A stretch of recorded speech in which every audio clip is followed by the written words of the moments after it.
ಹೆಣ್ಮಕ್ಳಿಗೆ ತವರು ಮನೆ ಅಂದ್ರೆ ಎಂದೂ ಮುಗಿಯದ ಪ್ರೀತಿ ಸಂಬಂಧದ ಸೂರು.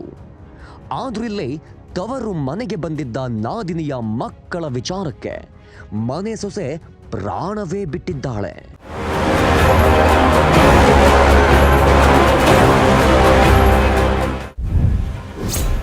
ನಾದಿನಿಯ ಮಕ್ಕಳ ವಿಚಾರಕ್ಕೆ ಪತಿ ಪತ್ನಿ ಗಲಾಟೆ. ಮನನೊಂದು ಪತ್ನಿ ಆತ್ಮಹತ್ಯೆ, ಪತಿಯ ವಿರುದ್ಧ ಕೊಲೆ ಶಂಕೆ.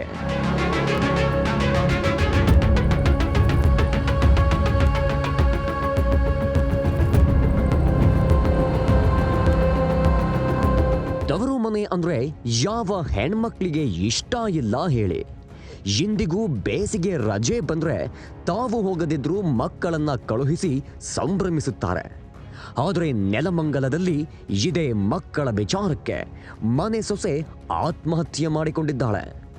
ಬೇಸಿಗೆ ರಜೆಗೆ ಮನೆಗೆ ಬಂದಿದ್ದ ನಾದಿನಿಯ ಮಕ್ಕಳನ್ನ ನೋಡಿಕೊಳ್ಳುವ ವಿಚಾರಕ್ಕೆ ಪತಿ ಪತ್ನಿಯ ನಡುವೆ ಜಗಳ ನಡೆದು 26 ವರ್ಷದ ಮನೆ ಸೊಸೆ ಜೀವಿತ ನೇಣು ಬಿಗಿದುಕೊಂಡು ಸಾವಿಗೆ ಶರಣಾಗಿದ್ದಾಳೆ.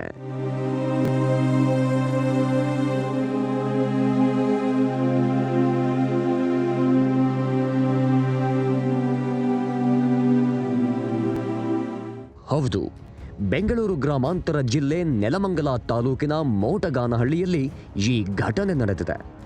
ಬೇಸಿಗೆ ರಜೆ ನಿಮಿತ್ತ ನಾದಿನಿ ತೇಜಸ್ವಿನಿಯ 2 ಮಕ್ಕಳು ಮನೆಗೆ ಬಂದಿರ್ತಾರೆ. ಜೊತೆಗೆ ಜೀವಿತ ಹಾಗೂ ಪತಿ ವಿನಯ್ಗೆ 2 ವರ್ಷದ ಮಗು ಇದೆ. ಮನೆಯಲ್ಲಿ ಒಬ್ಬಳೇ ಎಲ್ಲವನ್ನ ನಿಭಾಯಿಸಲು ಆಗೋದಿಲ್ಲ. 3 ಮಕ್ಕಳ ಉಪಚಾರ ಕಷ್ಟಕರ ಎಂದು ಮನೆಯಲ್ಲಿ ಗಲಾಟೆ ಶುರುವಾಗಿದೆ. ಪತಿ ವಿನಯ್ ಹಾಗೂ ಪತ್ನಿ ಜೀವಿತ ನಡುವೆ ಮಾತಿಗೆ ಮಾತು ಬೆಳೆದು ಗಲಾಟೆ ತಾರಕಕ್ಕೇರಿದೆ. ಕೊನೆಗೆ ಮನನೊಂದ ಜೀವಿತ ಫ್ಯಾನಿಗೆ ನೇಣು ಬಿಗಿದುಕೊಂಡು ಆತ್ಮಹತ್ಯೆಗೆ ಶರಣಾಗಿದ್ದಾಳೆ. ನಂಗೆ 2 ಗಂಟೆಗೆ ಫೋನ್ ಬಂತು. ನಮ್ಮಮ್ಮ ಪದೇ ಕಾಲ್ ಮಾಡ್ತೀರಾ, ಆ ಥರ ಕಾಲ್ ಮಾಡಲ್ಲ. ರಿಸೀವ್ ಮಾಡಿದ ತಕ್ಷಣ ನಾನು ಬೈಯಕ್ಕೆ ಮುಂಚೆನೇ ನಿನ್ನ ತಂಗಿ ಹಿಂಗೆ ಮಾಡ್ಕೊಂಡ್ಬಿಟ್ಟಿದ್ದಾಳೆ, ಸೂಸೈಡ್ ಮಾಡ್ಕೊಂಡ್ಬಿಟ್ಟಿದ್ದಾಳೆ, ನೇಣು ಹಾಕೊಂಡ್ಬಿಟ್ಟಿದ್ದಾಳೆ, ಕುಸ್ತು ಬಿದ್ದೋದೆ ನಾನಲ್ಲೇ. ಆಮೇಲೆ ನನ್ನ ಕೊಲಿಗೆ ಯಾರೋ ಒಬ್ಬರು ಇವ್ರಿಗೆ ಕಾಲ್ ಮಾಡಿ ಈ ಥರ ನಿನ್ನ ವೈಫ್ ಇದಾಗಿದ್ದಾರೆ, ದಯವಿಟ್ಟು ಬನ್ನಿ, ಯಾರೋ ತೀರ್ಕೊಂಡಿದ್ದಾರಂತೆ ಅಂತ ಹೇಳಿದ್ಮೇಲೆ ಬಂದು ನೋಡಿದ್ರೆ ಸರ್ ಮಲಗಿದ್ದಾಳೆ. ಏನು ಸರ್ ನಮ್ಗೆ ಸರ್ ಅವ್ನ ಮುಖನೇ ಬಂದಿಲ್ಲ ನೋಡಿ ಸರ್, ಬಂದಿಲ್ಲ ನೋಡಿ. ನಾವು ನಮ್ಮ ತಾಯಿಯವ್ರನ್ನ ನೋಡ್ಕೊಳಕ್ಕೆ ಯಾರೂ ಇಲ್ಲ. ನಮ್ಮ ತಂದೆ ತೀರ್ಕೊಂಡ್ಮೇಲೆ 10 ತಿಂಗಳಾಯ್ತು ಅವ್ರು ತೀರ್ಕೊಂಡು. ಓಕೆನಾ, ನಮ್ಮಮ್ಮನ ಕರ್ಕೊಂಡು ಬಂದು ನೋಡೋಷ್ಟರಲ್ಲಿ ಅವಳನ್ನ ಸೇರಿಸಿ ಮಲಗಿಸಿದ್ದಾರೆ ಸರ್. ಅತ್ತೆ ಅನ್ನಿಸ್ಕೊಂಡವಳು ನಾಟಕ ಆಡ್ಕೊಂಡು ಕುತ್ಕೊಂಡಿದ್ದಾಳೆ. ಗಂಡ ಅನ್ನಿಸ್ಕೊಂಡವನು ಪತ್ತೇನೆ ಇಲ್ಲ ಸರ್. ಏನು ನೀನೇನು ತಪ್ಪು ಮಾಡಿಲ್ಲ ಅಂದ್ರೆ ಬರ್ಬೇಕು ಸರ್. ನೀನೇನು ತಪ್ಪು ಮಾಡಿಲ್ವಾ, ನಿನ್ ಮುಂದೆ ಫೇಸ್ ಮಾಡ್ಬೇಕು. ಯಾಕೆ ಬರ್ಲಿಲ್ಲ ನೀನು? ಹೌದು ಸರ್, ಶನಿವಾರ ಏನ್ ವಿಚಾರಕ್ಕಂದ್ರೆ ನನ್ನ ತಂಗಿ ಮಕ್ಕಳು ಮನೆಗೆ ಬಂದಿದ್ರು. ಅದು ಅಜ್ಜಿ ಮನೆಗೆ ರಜೆಗೆ ಬರೋದು ಕಾಮನ್, ನಾವು ಪ್ರಶ್ನೆ ಮಾಡಲ್ಲ. ಅದು ಬಂದಿದ್ದ ನೆಕ್ಸ್ಟ್ ದಿನ ಆ ಮನೆ ಯಜಮಾನಿ ಅನ್ನಿಸ್ಕೊಂಡವಳು ನಾನು ಒಂದಿನ ದೇವಸ್ಥಾನಕ್ಕೆ ಹೋಗ್ತೀನಿ ಅಂತ ಹೇಳಿದಾರೆ. ಅದವ್ರ ಪರ್ಸ್ನಲ್ಲು. ಹೋಗೋವಾಗ ಅವರಿಬ್ರು ಮಕ್ಕಳು, ನನ್ನ ತಂಗಿ ಮಗು, 3 ಜನ. ನನ್ನ ತಂಗಿ ಮಗಳು ಒಂದು ತುಂಬ ಪೊಸೆಸಿವ್ 2 ವರ್ಷದ ಮಗು, ಯಾರ ಹತ್ರನೂ ಬರಲ್ಲ ಸರ್. ಅವಳು ಯಾರು ಮುಟ್ಟಿದ್ರು ಅವಳಿಗಾಗಲ್ಲ, ಅಮ್ಮನೇ ಬೇಕು ಅವಳಿಗೆ. ಅಮ್ಮ ನೀವು ಒಬ್ಬ ಮಗನ ಕರ್ಕೊಂಡು ಹೋಗಿ, ನಾನು 2 ಮೇಂಟೈನ್ ಮಾಡ್ತೀನಿ ಅಂದಿದ್ದು ತಪ್ಪಾಯ್ತಾ? ನಾನು ಕೇಳ್ತಿರೋದು, ಅಂದಿದ್ದು ತಪ್ಪಾಯ್ತಾ?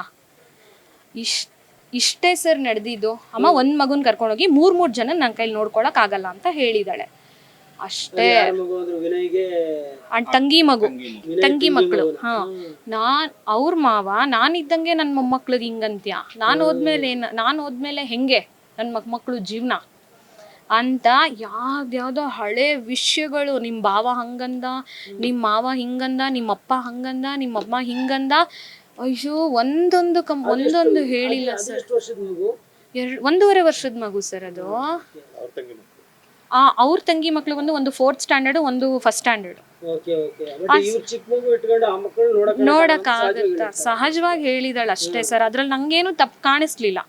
ಅವ್ರ ಮೊಮ್ಮಕ್ಳನ್ನ ಅಜ್ಜಿ ಮನೆಗೆ ಬರ್ಬೇಡ ಅಂತ ಹೇಳಕ್ ನಮಗ್ ರೈಟ್ಸ್ ಇಲ್ಲ. ಓಕೆನಾ?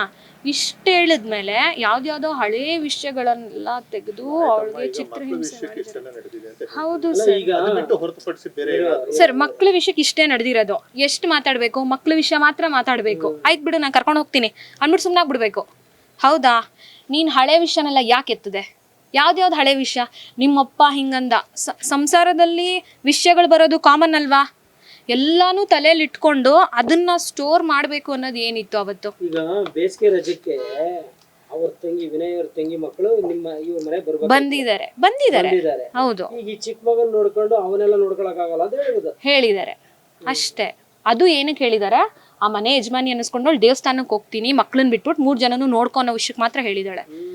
ಆ ಬಿಟ್ಟಿದ್ರೆ ಅವಳ ಮನೇಲೆ ಇದ್ದಿದ್ರೆ ಈ ಜಗಳ ಬರ್ತಾ ಇರ್ಲಿಲ್ಲ. ತಂಗಿ ಮಕ್ಕಳನ್ನ ನನ್ನ ತಂಗಿ ಮಕ್ಕಳನ್ನ ಸರಿಯಾಗಿ ನೋಡ್ಕೊಂಡಿಲ್ಲ ಅನ್ನೋ ವಿಷಯಕ್ಕೆ ಇಷ್ಟು ಮಾಡಿದಾಳೆ ಸರ್. ಅವರು ಏನೇನ್ ನಂದಿದ್ದಾರೆ ನನ್ನ ತಂಗಿ ಗೊತ್ತಿಲ್ಲ. ಇವಳು ಫ್ರಸ್ಟ್ರೇಟ್ ಆಗಿ ತಲೆ ಎಲ್ಲ ಚಚ್ಕೊಂಡು ಬುಳ್ಳೆಗಳೆಲ್ಲ ಊದ್ಕೊಂಡ್ಬಿಟ್ಟಿತ್ತು. ಆಯ್ತಾ? ಇದು ನಮ್ಮ ತಾಯಿಯವ್ರ ಕಣ್ಣಾರೆ ನೋಡಿದ್ದಾರೆ. ಸರ್, ಹಳೆ ವಿಷಯಗಳೆಲ್ಲ ಹೇಳಿ ಕೆದ್ಕಿ ಬೈದ್ರು ಅಂತ ಹೇಳಿದ್ಲು ಸರ್. ಸುಮಾರು ಸರಿ ನಾ ಕೇಳಿದೆ, ಏನು ಹೇಳೆ ಅಂತ.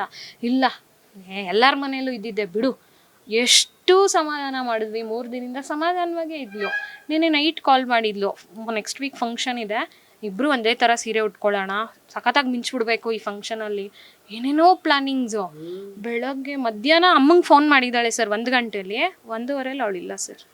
ಸರ್, ನನ್ಗೆ ಅವಳ ಬಗ್ಗೆ ಏನಿಲ್ಲ ಸರ್, ನನ್ಗೆ ಅವ್ರದ್ದು ಏನಿಲ್ಲ.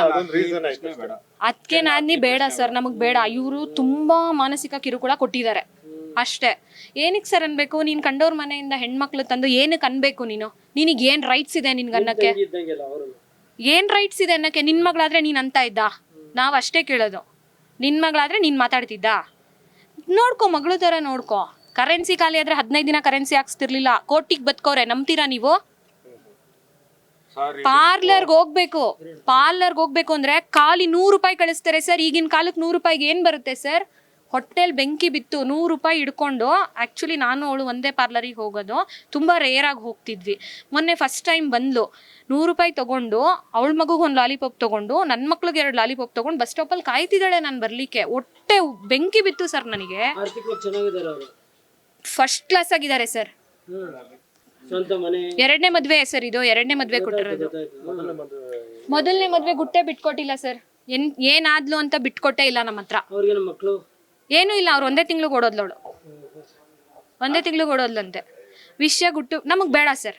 ಆಯ್ತು, ನೀನು ನನ್ನ ತಂಗಿ ನಾವು ನಂಬಿಕೆಯಿಂದ ಸಂಬಂಧ ಅಂತ ಕೊಟ್ವಲ್ಲ, ಏನು ಮಾಡಿದ್ರಿ ಇವಾಗ ನನ್ನ ತಂಗಿಗೆ ನೀವು? ಹೊಸದಲ್ಲ ಸರ್, ನಮ್ಮ ಅಜ್ಜಿಯವರ ಅಣ್ಣನ ಮೊಮ್ಮಗ. ಏನೋ ಒಳ್ಳೇದಾಗ್ಲಿ ಅಂತ ನಾವು ಕೊಟ್ರೆ ಸರ್, ಎಲ್ಲಾದ್ರೂ ಆಚೆ ಹೋಗ್ಬೇಕು ಅಂದ್ರೆ ಒಂದು ಆಚೆ ಈಚೆ ಕರ್ಕೊಂಡು ಹೋಗ್ತಿರ್ಲಿಲ್ಲ ಸರ್ ಅವನು. ಅಷ್ಟು ಪಾಪ, ಅವಳು ಬಿಟ್ಟು ಬೆಳೆದು ಹುಡುಗಿ ಅವಳು. ಏನ್ ಬೇಕು ಅಂದ್ರೆ ನನ್ನ ಮಕ್ಳಿಗಿಂತ ಹೆಚ್ಚಾಗಿ ನಾನು ತಗೊಂಡ್ ಬಂದು ಕೊಡ್ತಾ ಇದ್ದೆ. ಆದ್ರೆ ಇವತ್ತು ಅವಳೇ ಇಲ್ಲ ಸರ್. ಏನು ನನ್ಗೆ ಅವಳ ಮುಖ ನೋಡಕ್ ಆಗ್ತಿಲ್ಲ, ಅವ್ಳು ಮುಟ್ಟಕ್ ಆಗ್ತಿಲ್ಲ. ಹಿಂಗೆ ಎತ್ತಾಡ್ಸಿದೀನಿ ಸರ್. ನಾಳೆ ಅವಳು ಮಣ್ಣಿಗೆ ಹೋಗ್ತಿದ್ದಾಳೆ ಅಂದ್ರೆ ನಾನು ಹೇಗೆ ಸಹಿಸ್ಕೋಬೇಕು ಸರ್ ಅದನ್ನ? ಇತ್ತ ಜೀವಿತ ಸಾವು ಆತ್ಮಹತ್ಯೆ ಅಲ್ಲ, ಕೊಲೆ ಅಂತ ಕುಟುಂಬಸ್ಥರು ಶಂಕೆ ವ್ಯಕ್ತಪಡಿಸಿ ಆರೋಪಿಸಿದ್ದಾರೆ. ಪತಿ ವಿನಯ್ ಮನೆಯಲ್ಲೇ ಇದ್ರೂ ಯಾಕೆ ಕಾಪಾಡಿಲ್ಲವೆಂದು ಶಂಕೆ ವ್ಯಕ್ತಪಡಿಸಿದ್ದಾರೆ. ಜೊತೆಗೆ ದೂರು ಕೂಡ ನೀಡಿದ್ದಾರೆ. ನನಗೆ 1:15 ವಿಷಯ ಗೊತ್ತಾಯಿತು. ನಮ್ಮ ಮಿಸ್ಸಸ್ ಬಂದು VS ಅಲ್ಲಿ ಟೀಚರು, ಅವ್ರ ಮುಖಾಂತರ ನನಗೆ ವಿಷಯ ಗೊತ್ತಾಗಿದ್ದು. 1 ಸೆಕೆಂಡ್ ಮುಂಚೆ ನನಗೆ ಊಟ ಮಾಡಿದ್ರ ಅಂತ ಫೋನ್ ಮಾಡಿದ್ಲು. ಅದಾದಮೇಲೆ ಬಂದು ಇನ್ನೊಂದು 1 ಸೆಕೆಂಡ್ ಆಗಿದ ತಕ್ಷಣ ಈ ಥರ ಜೀವಿತ ಹೋಗ್ಬಿಟ್ಲಂತೆ ಅನ್ನೋ ವಿಷಯ ಫೋನ್ ಮಾಡಿ ಹೇಳಿದ್ಲು. ಅಲ್ಲಿಂದ ಒಂದೇ ಉಸಿರೊಳಗೆ ಹೋಗಿ ಅವ್ರ ತಾಯಿನ ಕೆರೆಕತ್ಮೂರ್ಗೆ ಹೋಗಿ, ಶಿವಗಂಗೆ ತಾಲೂಕು ಕೆರೆಕತ್ಮೂರ್ಗೆ ಹೋಗಿ ಅಲ್ಲಿಂದ ಕರ್ಕೊಂಬಂದು ಇಲ್ಲಿಗೆ ಬರೋ ಅಷ್ಟೊತ್ತಿಗೆ ಹೆಣನ ತಗೊಂಬಂದು ಪೋಸ್ಟ್ಮಾರ್ಟಮ್ಗೆ ಹಾಕೋರೆ. ಇನ್ನು ನಮಗೆ ಏನೂ ಡೀಟೇಲ್ಸ್ ಕೊಟ್ಟಿಲ್ಲ. ಹುಡುಗನ ಮನೆ ಕಡೆಯವ್ರು ಬಂದು ಆ ಹುಡುಗನ ಮನೆ ಕಡೆಯವ್ರನ್ನ ಉಳ್ಸೋಕ್ಕೆ ಹುಡುಗನ ಮನೆ ಕಡೆಯವರು ಪ್ರಯತ್ನ ಪಡ್ತಾವ್ರೆ. ನಾವಂತೂ ಬಿಡಲ್ಲ. ಇದು ಎಲ್ಲಿಂದ ಎಲ್ಗ ನಾವು ಹೋಗಲಿ, ನಾವಂತೂ ಹುಡುಗನಂತೂ ಬಿಡಲ್ಲ. ಅಣ್ಣ 6 ವರ್ಷ ಆಗೈತೆ. ಮದುವೆ ಮಾಡಿಕೊಟ್ಟು 6 ವರ್ಷ ಆಗೈತೆ. ಆ ಹುಡುಗನಿಗೆ ಈ ಹುಡುಗಿನ 2ನೇ ಮದುವೆ ಮಾಡಿಕೊಟ್ಟಿರೋದು. ದೊಡ್ಡ ಹೆಂಡ್ರಿಗೆ ಕಿರುಕುಳ ಕೊಟ್ಟು ಆ ದೊಡ್ಡ ಹೆಂಡ್ರು ಯಾವನ್ನ ನೋಡ್ಕೊಂಡು ಓಡೋದ್ಲು. ಇವಳು 2ನೇ ಮದುವೆ ಹುಡುಗಿ, 1.5 ವರ್ಷದ ಮಗು ಐತೆ. ಈ ನನ್ನ ಮಗ ಬಿಡ್ತಾ ಇದ್ದಂತೆ. ಮಗ್ಗ ಬಿಡೋ ಸೌಂಡೊಳಗೆ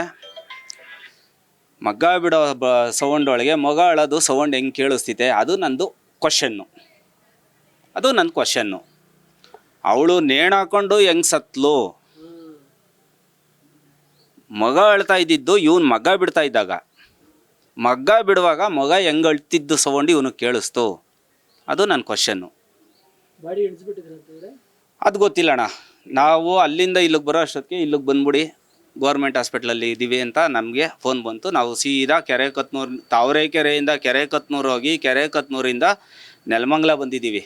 ಮೊನ್ನೆ ಎಲ್ಲ ಶನಿವಾರ ದಿವಸ ನನಗೂ ಫೋನ್ ಮಾಡಿಲ್ಲ, ನಮ್ಮ ಮಿಸ್ಸಸ್ಗೂ ಫೋನ್ ಮಾಡಿಲ್ಲ. ಅವ್ರ ತಾಯಿಗೆ ಫೋನ್ ಮಾಡಿ ಈ ಥರ ಬಾ ಅರ್ಜೆಂಟಾಗಿ ಅಂತ ಮನೆ ಕರೆಸ್ಕೊಂಡು ಏನೇನೋ ಮಾತುಕತೆ ಮಾಡಿ ಎಲ್ಲ ತೀರ್ಮಾನ ಮಾಡಿಕೊಂಡು ಬಂದವ್ರೆ. ಆಣೆ ಪ್ರಮಾಣ ಎಲ್ಲ ಮಾಡಿಸ್ಕೊಂಡು ಬಂದವ್ರೆ ನಮ್ಮ ಅತ್ತೆಯವರು. ಹಂಗೆ ಮಾಡಿಸ್ಕೊಂಡ್ರು ಇವತ್ತು ಈ ಕೆಲಸ ಮಾಡೋನು. ಮಗಿನ್ಗಿನ ಹೆಚ್ಚಾಗಿ ಸಾಕಿದ್ದೆ ಆ ಹುಡುಗಿನ. ಅಲ್ಲಿಗಂತೂ ಹೆಣ ಕಳಿಸಲ್ಲ ನಾನು. ಆ ಮಗನೂ ನಾನೇ ಸಾಕ್ತೀನಿ. ನನಗೂ 2 ಹೆಣ್ಮಕ್ಳೇ. ಹಣ ಸಣ್ಣ ಪುಟ್ಟಕ್ಕೆಲ್ಲ ಕಿರ್ಕುಳ. ನನ್ನ ಮಗನ ನಾನು ಮಾತ್ರ ಬಿಡಲ್ಲ. ಇನ್ನು 6 ವರ್ಷದ ಹಿಂದೆ ವಿನಯ್ ಜೊತೆ ಜೀವಿತ ಮದುವೆಯಾಗಿತ್ತು.